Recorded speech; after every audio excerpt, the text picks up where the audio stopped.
Hello everyone, I welcome you all on my channel जिसका name है CDP mentor bye Radhika.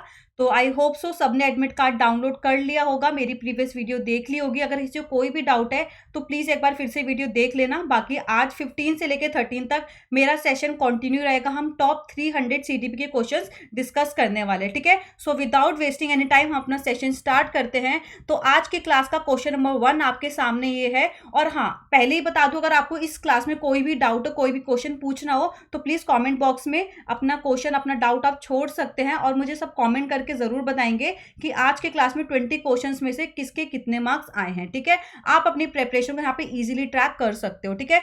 तो आज की क्लास का फर्स्ट क्वेश्चन है, विच of the following is a stage of moral development proposed by Kohlberg. ठीक है, Kohlberg से थ्योरी से क्वेश्चन, आपका एक क्वेश्चन तो आता ही आता है। तो आपको सबको पता होगा कि कोहलबर्ग जी ने कौन सा सिद्धांत दिया था। उन्होंने हमें दिया था नैतिक विकास का सिद्धांत। किसका?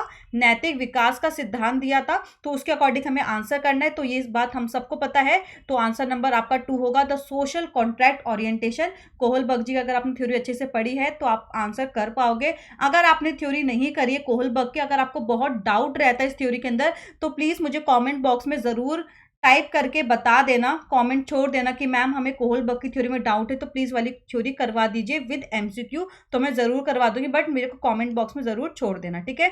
तो लेटेंसी स्टेज, ये किसने बात करी? लेटेंसी स्टेज की बात करते हैं हमारे सिगमंड फ्रॉइड जी बात करते हैं। आपको ये सब भी पता होना चाहिए, ठीक है, कि कौन कौन से स्टेजेस की बात कौन कौन करता है। कॉन्क्रीट ऑपरेशन स्टेज, ये तो सीटेट का फेवरेट लाइक साइकोलॉजिस्ट है हमारा। कॉन्क्रीट ऑपरेशनल स्टेज की बात कौन करता है? हमारे जीन पियाजे जी बात करते हैं इसकी। एंड ऑप्शन नंबर 4 जो है आपका, इंडस्ट्री वर्सेस इंफीरियोरिटी स्टेज की बात कौन करता है? हमारे एरिक एरिक्सन बात करते हैं। कौन? एरिक एरिक्सन बात करते हैं इनकी। तो अगले सवाल की तरफ चलते हैं। क्वेश्चन नंबर 2 है आपका,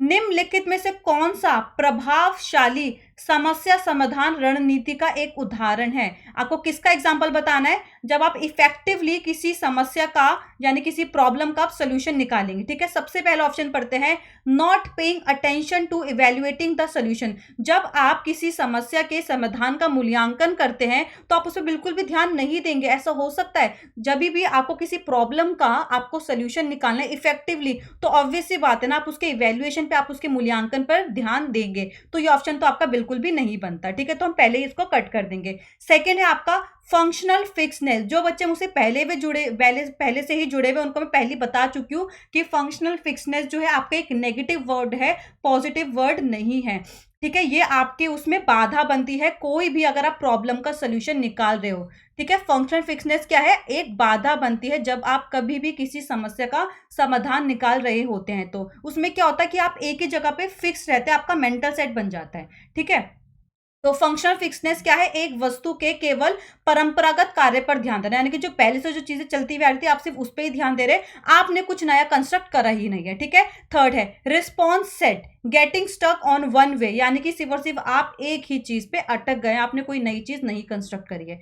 फोर्थ पढ़ते हैं, मीन एंड एनालिसिस, यानी कि आपका किससे आई? आपका ह्यूरिस्टिक मेथड, जो मैंने आपको बहुत सारे करवाए थे ना मेथड्स ऑफ टीचिंग, तो ये उसमें से एक है। ह्यूरिस्टिक मेथड का ही आपका ये पार्ट है, मीन एंड एनालिसिस, जिसमें क्या होता है, हम अपने प्रॉब्लम को सब गोल्स में डिवाइड कर देते हैं। तो आपका आंसर क्या होगा इसमें? मीन्स एंड एनालिसिस, यानी कि dividing the problem into number of सब गोल। सपोज ये आपकी एक प्रॉब्लम है, आप उसको सब गोल्स में क्या करेंगे? डिवाइड कर देंगे। तो इसका आंसर नंबर होता है आपका आंसर नंबर 4। क्वेश्चन नंबर 3 पे चलते हैं। Which of the following is not an effective strategy of teaching learning? भाई आप नॉट पढ़ लेना, वरना एक नंबर यूं ही गवा देने वाले हो आप लोग, ठीक है। तो निम्नलिखित में से कौन सी शिक्षण अधिगम के लिए प्रभावशाली शिक्षण प्रणाली नहीं है? Encouraging children to make intuitive guesses, second है आपका experimentation and exploration, dialogue and discussion, या फिर focusing on reproduction of knowledge as given. तो आप सबको, आई होप सो सबको पता होगा इसका आंसर कौन सा बेस्ट है। तो दिए गए ज्ञान को बार बार दोहराने से आपका जो शिक्षण है वो प्रभावशाली नहीं होगा। ऑब्वियस सी बात है, आप बच्चों को एनकरेज करेंगे, एनकरेज बहुत ही आपका पॉजिटिव वर्ड है। Encouraging children to make intuitive guesses, बच्चों को भाई गैस करने दो, बच्चों का अनुमान लगाने दो, बच्चे प्रॉब्लम का सॉल्यूशन निकाल सकते हैं, ठीक है। उनके जो गैसेस देते हैं ना बच्चे, जो बच्चे की अंतर्दृष्टि होती है, उनको ना लाइक आप उनको निग्लेक्ट नहीं करोगे, बच्चों को मौका दो, बच्चों को एनकरेज करो, बच्चों को अवसर दो, ठीक है। तो एक्सपेरिमेंटेशन एंड एक्सप्लोरेशन, ये बिल्कुल सही बात है, प्रयोग एवं बच्चों को चीजों को एक्सप्लोर करने दो। डायलॉग एंड डिस्कशन, बहुत ही पॉजिटिव आंसर है, बच्चों के साथ संवाद करो, बच्चों से डिस्कस करो अगर बच्चों को कोई भी प्रॉब्लम आ रही है तो, ठीक है। तो फोकसिंग ऑन रिप्रोडक्शन बिल्कुल ही आपका गलत आंसर है, बहुत ही नेगेटिव है। तो आपसे नॉट पूछा था, तो आपका कौन सा आंसर होगा? आंसर नंबर 4 होगा। क्वेश्चन नंबर चलते हैं 4th पे। तो आपका नेक्स्ट क्वेश्चन है, how can teachers deal with children who are non attentive in your class.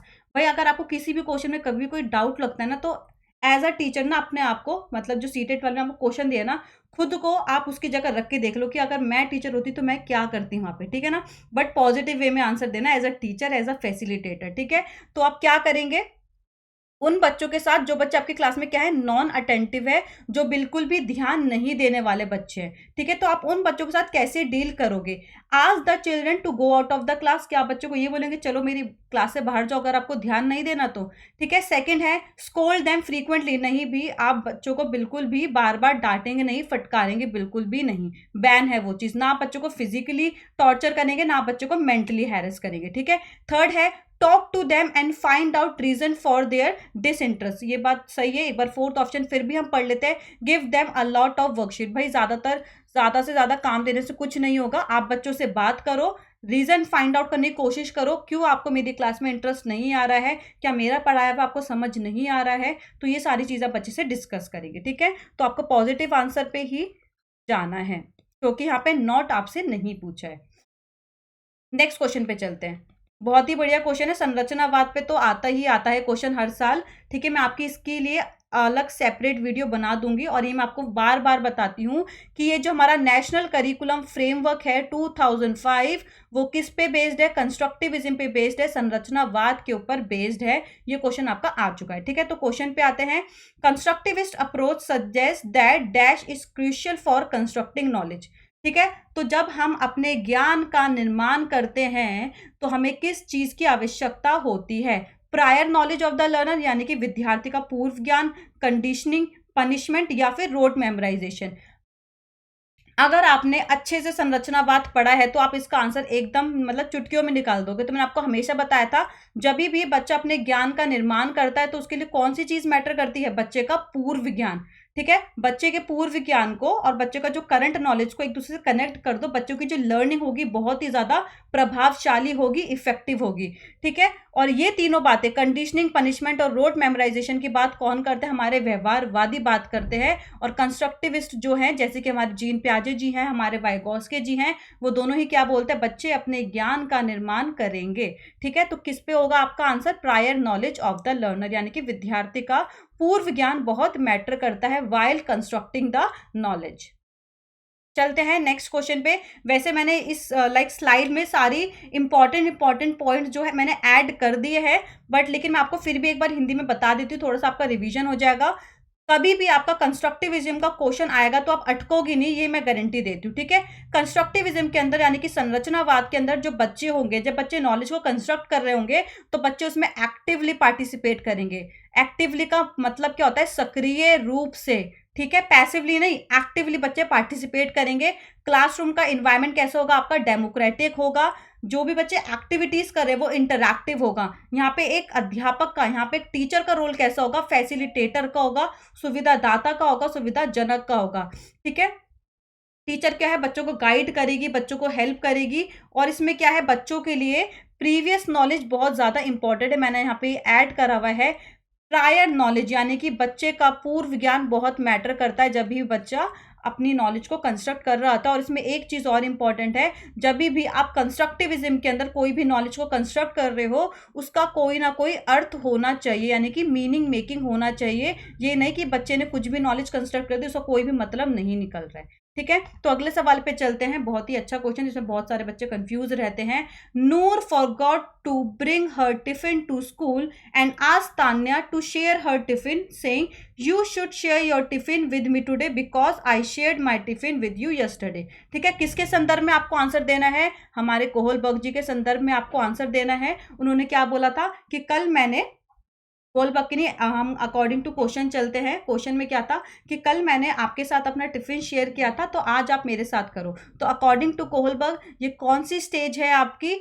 Law and order है, ओबीडियंस वाली स्टेज है, बीइंग नाइस है, या फिर एक्सचेंज है? तो आपको साफ पता चल रहा होगा यहाँ पे गिव एंड टेक वाली बात हो रही है। क्या हो रही है? गिव एंड टेक वाली बात हो रही है, यानी कि एक्सचेंज वाली बात हो रही है। तो आपका कौन सा आंसर होगा? Answer number 4। अभी मैंने आपको फर्स्ट क्वेश्चन में ही बताया था, अगर आपको कोई भी डाउट है अकॉर्डिंग टू कोहलबर्ग थ्योरी तो आप मुझे बता दीजिए, उसकी मैं थ्योरी आपको अलग से करवा दूंगी, प्लस आपको उसके सारे एमसीक्यू भी करवा दूंगी। तो नेक्स्ट क्वेश्चन पे चलते हैं। Children construct naive theories about various phenomena in this background are teacher should challenge this conception of the children through dialogue. ठीक है, बच्चे जब क्लास में आते हैं naive theories about various phenomena, यानी कि उनके जो कंसेप्ट है वो अच्छे से क्लियर नहीं होते। सहजानुभूत सिद्धांत, जैसे कि बच्चे जब क्लास में आते हैं अपना प्रीवियस नॉलेज लेकर आ रहे हैं, कुछ उनकी चीजें सही होती हैं, कुछ गलत होती है, कुछ बच्चों के कंसेप्ट सही नहीं होते। तो एज अ टीचर आप क्या करेंगे इस चीज के अंदर? ठीक है, challenge this conception of the children through dialogue. Second है dismiss these ideas that children have. Third है ignore children's ideas and theories, या फिर scold the children for having these ideas and interfere with her teaching. अभी मैंने आपको बताया था आप बच्चों को कभी भी स्कोल्ड नहीं करेंगे, बैन है वो चीज।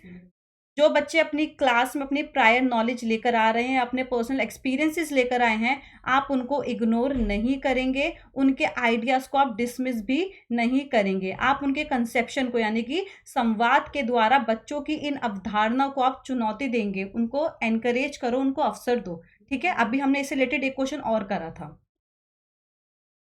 अगले सवाल पे चलते हैं। नेक्स्ट क्वेश्चन है the relationship between cognition and emotion is. ये तो सबको बहुत ही इजी क्वेश्चन लगता है और ये आता भी है हर बार, इमोशन एंड कॉग्निशन पे क्वेश्चन। तो संज्ञान और संवेग के बीच किस प्रकार संबंध होता है? इंडिपेंडेंट ऑफ ईच अदर है, इमोशन इन्फ्लुएंस कॉग्निशन है, कॉग्निशन इन्फ्लुएंसेस इमोशंस है, या फिर a dynamic interplay between both है। तो मैं आपको बार बार बताती हूँ कि कॉग्निशन भी इमोशंस को इन्फ्लुएंस करते हैं एंड आपके इमोशंस भी कॉग्निशन को इन्फ्लुएंस करते हैं, यानी कि दोनों के बीच में क्या है? इंटरप्ले है। ठीक है, दोनों के बीच एक गतिशील पारस्परिक क्रिया होती है, बाई डायरेक्शनल है आपका आंसर। आपसे एक बार सीटेट में क्वेश्चन पूछा जा चुका है अकॉर्डिंग टू जेजोंग वाला, तो प्लीज इसमें अपना बिल्कुल भी कंफ्यूज मत होना। अगर आपसे जेजोंग के अकॉर्डिंग पूछा जाता है, ठीक है, जेजोंग जी के अकॉर्डिंग पूछा जाता है, तो जेजोंग के अकॉर्डिंग कॉग्निशन एंड इमोशन हमारे क्या है? स्वतंत्र हैं, क्या है? इंडिपेंडेंट है। बट यहाँ पे जेजोंग की बात नहीं हुई है। नॉर्मली आपसे पूछा है कॉग्निशन एंड इमोशन के बारे में, तो क्या है? दोनों के बीच में क्या है? इंटरप्ले है, दोनों एक दूसरे को इन्फ्लुएंस करते हैं। सेकेंड,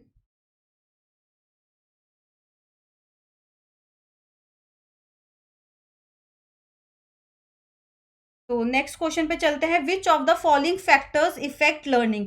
निम्नलिखित में से कौन से कारक अधिगम को प्रभावित करते हैं? कौन कौन से फैक्टर्स हैं जो आपकी लर्निंग को क्या है?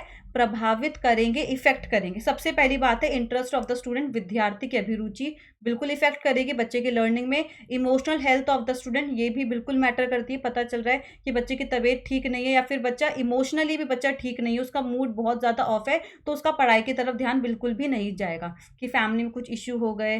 ठीक है, तो थर्ड है आपका पेडागोजिकल स्ट्रैटेजी, शिक्षा शास्त्रीय रणनीतियाँ, वो भी बिल्कुल मैटर करता है, बिल्कुल इफेक्ट करता है बच्चे के अधिगम में।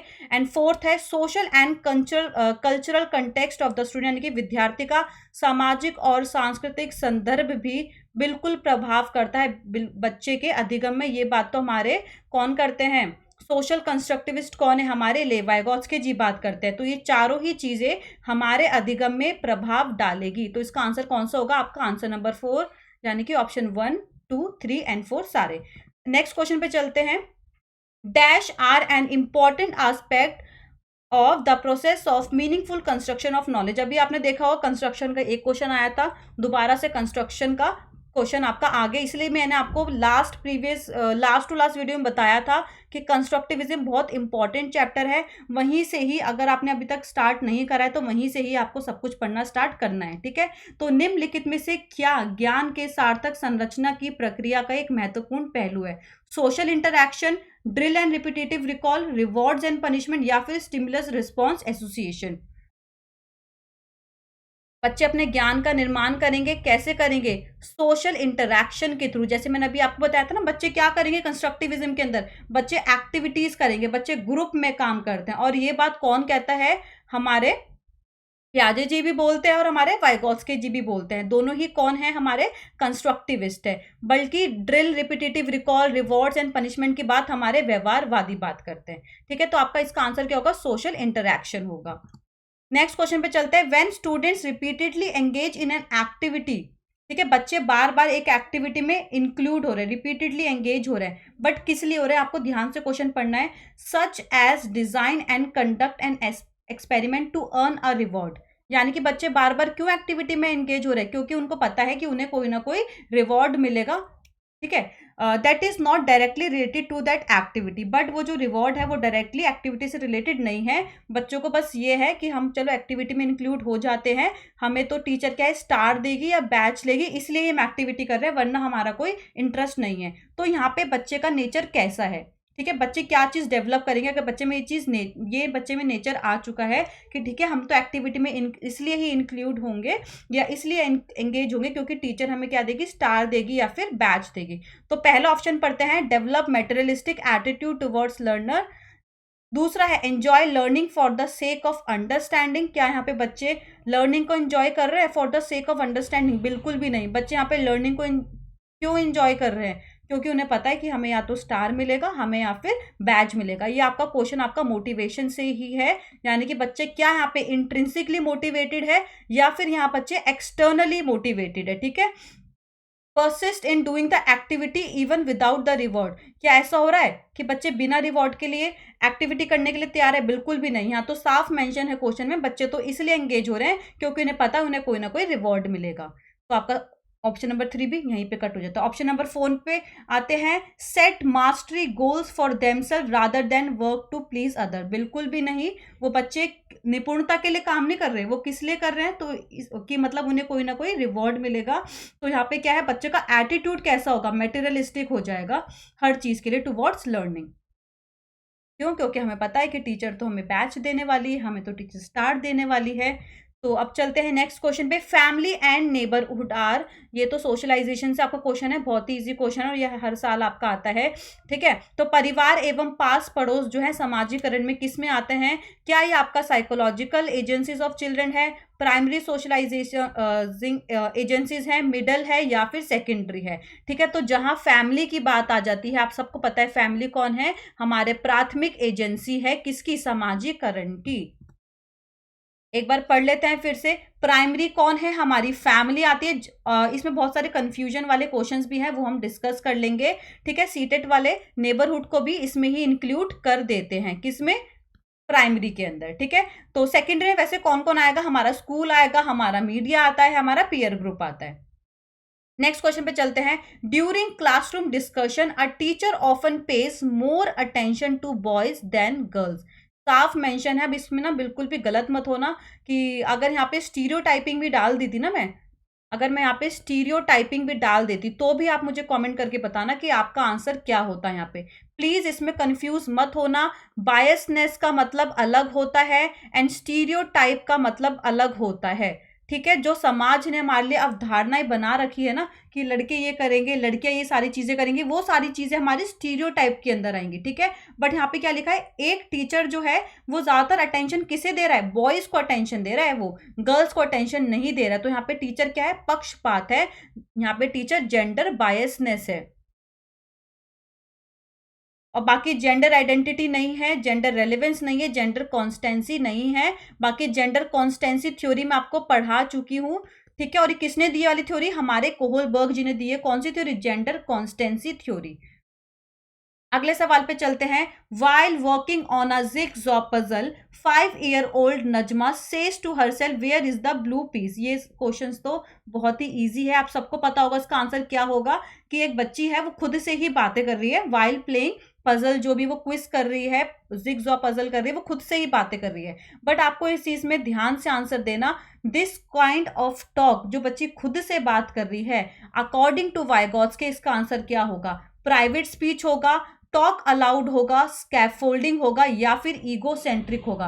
भाई आपको साफ पता है, अगर यहाँ पे वाइगॉट्स्की के संदर्भ में पूछा है तो आपका क्या आंसर होगा? आपका होगा प्राइवेट स्पीच। बट अगर सपोज मैं यहाँ पे क्वेश्चन चेंज कर दूं, यहाँ पे अगर मैं लिख दूं ये जो बच्ची खुद से बात कर रही है, और ये आपसे पूछा जाए पियाजे के अकॉर्डिंग ये कौन सी बात है, तो पियाजे अकॉर्डिंग ये फिर प्राइवेट स्पीच नहीं होगा, फिर क्या हो जाएगा? आपका ईगो सेंट्रिक स्पीच। मैंने आपको डिफरेंस कराया है इस चीज में, डिफरेंस बिटवीन पियाजे एंड वाइगॉट्स्की। जब बच्चा खुद से बात कर रहा है तो अकॉर्डिंग टू पियाजे वो ईगो सेंट्रिक स्पीच है, बट लेकिन अगर हम बात करें वाइगॉट्स्की की, तो वो किसकी बात कर रहे हैं? हमारे प्राइवेट स्पीच की। वाइगॉट्स्की ने अपनी थ्योरी में 3 चीजों के लिए बहुत इंपॉर्टेंस दी है, एक सोसाइटी, एक कल्चर एंड एक लैंग्वेज, और उसने उसमें 3 स्पीच की बात करी। सबसे पहले उसने बात करी है सोशल स्पीच की, यानी कि सामाजिक वार्ता, सामाजिक वाक्य की। फिर उसने बात करी है प्राइवेट स्पीच की, एंड देन उसने बात करी है किसकी? इनर स्पीच की। आई होप सो इतना क्लियर होगा। तो नेक्स्ट क्वेश्चन पे चलते हैं। Which of the following behaviours characterize the concrete operational stage as proposed by Jean पियाजे? भाई जीन पियाजे जी की थ्योरी से क्वेश्चन आ चुका है, तो क्या पूछा है आपसे? कॉन्क्रीट ऑपरेशनल स्टेज, यानी कि पियाजे के अकॉर्डिंग कौन सी स्टेज है? 3rd स्टेज है ये आपकी कॉन्क्रीट ऑपरेशनल स्टेज। तो आपको बताना है आंसर। हाइपोथेटिको डिडक्शन रीजनिंग, यानी कि ये परिकल्पित निगमनात्मक तर्क, ये कब आता है बच्चे के अंदर? ये तो बच्चे में आता है पियाजे की लास्ट स्टेज में, फॉर्मल ऑपरेशनल स्टेज में आता है। तो ये आंसर तो आपका नहीं हो सकता। फिर आपका आता है कंजर्वेशन क्लास इंक्लूजन। बिल्कुल, कंजर्वेशन जो है यानी कि बच्चे में संरक्षण का कंसेप्ट बच्चे में कब आता है? कॉन्क्रीट ऑपरेशनल स्टेज के अंदर बच्चे में आ जाता है। ठीक है, फिर आता है डेफर्ड इमिटेशन। ये तो आंसर हो ही नहीं सकता, क्योंकि ये पियाजे के अकॉर्डिंग उनकी 1st स्टेज में आता है, यानी कि सेंसरी मोटर स्टेज में आता है। एंड ऑप्शन नंबर 4th है आपका irreversibility of thought make believe play. तो इरिवर्सिबिलिटी ऑफ थॉट कब आता है? जब बच्चा होता है कौन सी स्टेज में? प्री ऑपरेशनल स्टेज के अंदर। नेक्स्ट क्वेश्चन पे चलते हैं। Which of the following is a Piagetian construct in the context of cognitive development of children? ये आंसर तो बहुत ही सबको पता होगा। हमारे पियाजे जी कौन थे ये मैं आपको बता देती हूँ। हमारे पियाजे जी थे रेडिकल कंस्ट्रक्टिविस्ट, यानी कि संरचनावादी थे ये। तो इन्होंने किसकी बात करी है? स्कीमा की बात करी है। अगले सवाल पे चलते हैं। Primary objective of assessment should be. भाई किसकी बात हो रही है? आकलन की बात हो रही है। आकलन का प्राथमिक उद्देश्य क्या होना चाहिए? ठीक है, असाइनिंग रैंक टू स्टूडेंट, यानी कि बच्चों को रैंक दे दो, बच्चों को में श्रेणियां दे दो। ठीक है, सेकंड है understanding children's clarity and confusion about relative concept. जो भी आप बच्चों को चीजें समझा रहे हो उससे रिलेटेड अगर बच्चों में कुछ भ्रांतियां हैं या बच्चों का कंसेप्ट क्लियर नहीं है, तो क्या ये इससे रिलेटेड है आपका असेसमेंट? इसका प्राइमरी ऑब्जेक्टिव आपसे पूछा है। तीसरा है लेबलिंग स्टूडेंट। मैंने आपको बताया था, हमेशा हर बार बताती हूँ, फिर भी असेसमेंट के अंदर कभी भी आप बच्चे को लेबल नहीं करेंगे।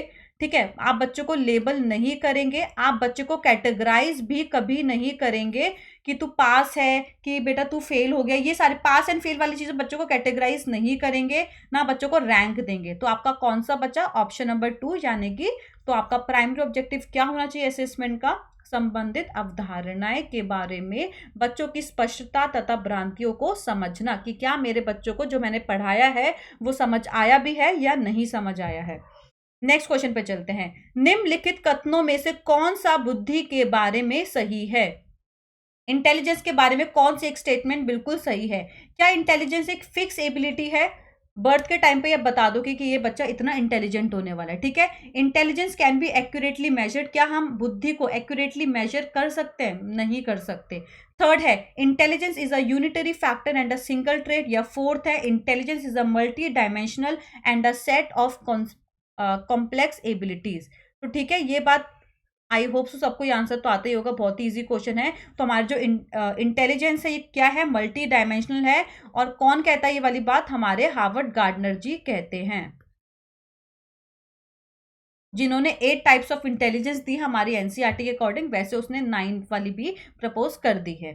ठीक है, अगले सवाल पे चलते हैं। Ruhi always think of multiple solution. ठीक है, अब रूही किसी भी एक प्रॉब्लम के बहुत सारे सोल्यूशन निकालती है। ठीक है, think of multiple solution to a problem many of which are original. अब वो जो भी प्रॉब्लम के सोल्यूशन निकाल रही है वो क्या है, वो मौलिक होते हैं। मौलिक यानी कि ओरिजिनल सोल्यूशन है, वो किसी से उसने कॉपी नहीं करे। तो Ruhi is displaying a characteristic of, Ruhi की जो सोच है वो कैसी है, सृजनात्मकता है, अभिसारिक है, रिजिड है यानी कि फिक्स है, वहीं पे वो कोई फ्लेक्सिबिलिटी है ही नहीं, या फिर ईगोसेंट्रिक थिंकर यानी कि आत्म केंद्रित है। तो क्या होगा आपका आंसर, ऑब्वियस सी बात है, ना रिजिड होगा, ना ईगोसेंट्रिक होगा, ना कन्वर्जेंट होगा। तो क्या है यहाँ पे, क्रिएटिव थिंकर है, सृजनात्मक विचारक है। क्यों, क्योंकि वो जो लड़की है रूही, वो एक प्रॉब्लम के बहुत सारे सोल्यूशन निकाल रही है, और वो जो सोल्यूशन निकाल रही है उसमें से ज्यादातर क्या है, ओरिजिनल सोल्यूशन है। तो यहाँ पे आपकी थिंकिंग कन्वर्जेंट तो हो ही नहीं सकती, और यहाँ पे आपकी थिंकिंग क्या है, क्रिएटिव है, और क्या है आपकी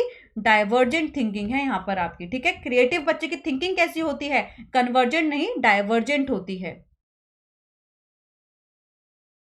next question, in a situation of less participant of students belonging to आप, यानी कि आपकी क्लास में बच्चे क्या है, लेस पार्टिसिपेट कर रहे हैं, और वो कौन से बच्चे हैं, डिप्राइव्ड बच्चे हैं, यानी कि वंचित समूह के बच्चे जो है आपकी क्लास में पार्टिसिपेट नहीं कर रहे हैं, बहुत कम पार्टिसिपेट कर रहे हैं। In teaching learning process a teacher should, अब यहाँ पे एज अ टीचर आप क्या करेंगे। आई होप सो इसमें कोई कंफ्यूज नहीं होगा इस क्वेश्चन के अंदर। कभी भी कंफ्यूज हो ऐसे क्वेश्चन को लेके तो अपने आप को वहां रख के आपको सोल्यूशन मिल जाएगा।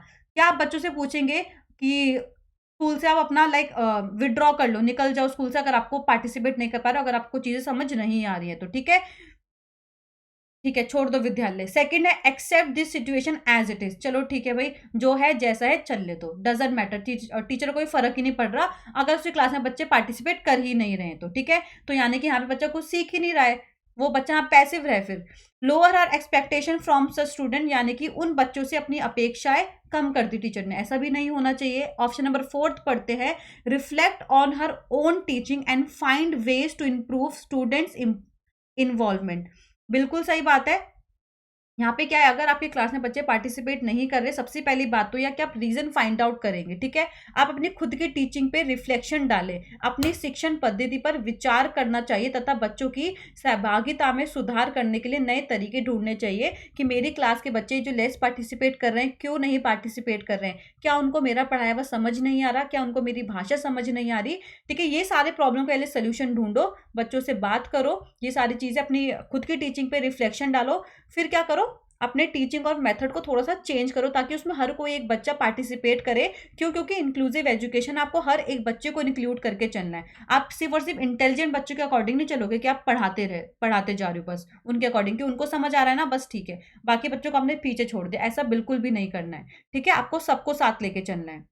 तो आई होप सो सबको मेरी आज की वीडियो पसंद आई होगी।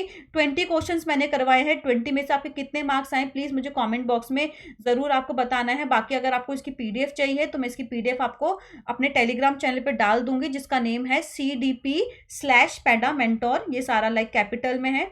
तो वीडियो पसंद आए तो लाइक एंड शेयर जरूर करना है आपको। अगर आपने अभी तक चैनल को सब्सक्राइब नहीं करा है तो प्लीज़ प्लीज़ चैनल को सब्सक्राइब ज़रूर करें ताकि मैं आपकी लाइव क्लासेस भी ले सकूं। ठीक है, तो आई होप सो वीडियो पसंद आई होगी। तो till then bye bye, take care. बाकी कल की क्लास में मिलते हैं कुछ और नए क्वेश्चंस के साथ और प्रॉपर एक्सप्लेनेशन के साथ। ठीक है, बाय बाय।